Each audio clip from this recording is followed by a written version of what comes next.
Silence, émotion pour rendre hommage à Euphémie Barrego. Cette Gabonaise de 49 ans s'était mariée il y a un an avec un octogénaire du Gers. Maltraitée, elle voulait le quitter. Il l'a abattue le 20 août dernier avant de se donner la mort. Famille et proches, élus et anonymes, dont certains sont venus de loin, se sont recueillis devant la maison où s'est déroulé le drame. Est-ce qu'on a besoin de rappeler que ce sont nos mamans? Encore adieu Euphémie, adieu maman, adieu petite sœur.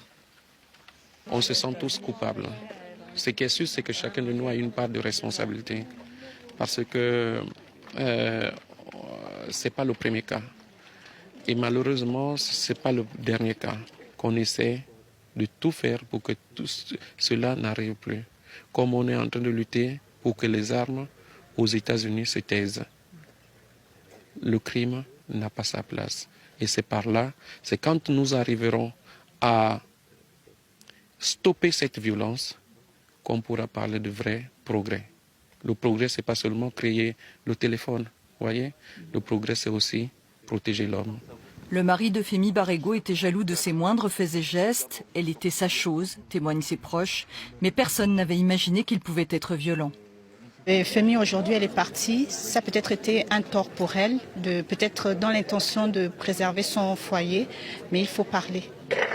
Il faut pouvoir parler, il faut pouvoir aller vers les autorités comme on l'a si bien dit. Et c'est difficile.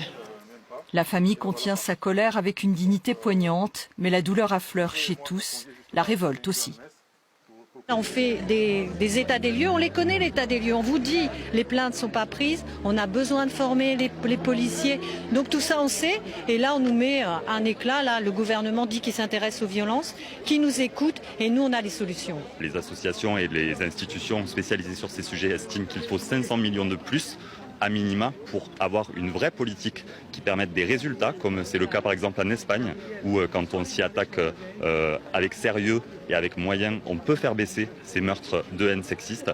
Et aujourd'hui, on a eu l'émotion d'une famille, la dignité, mais aussi la colère, pour que plus jamais ça, comme ils ont dit. Une prise de conscience de chacun, mais aussi une vraie politique publique. Voilà ce qu'attendent ces citoyens.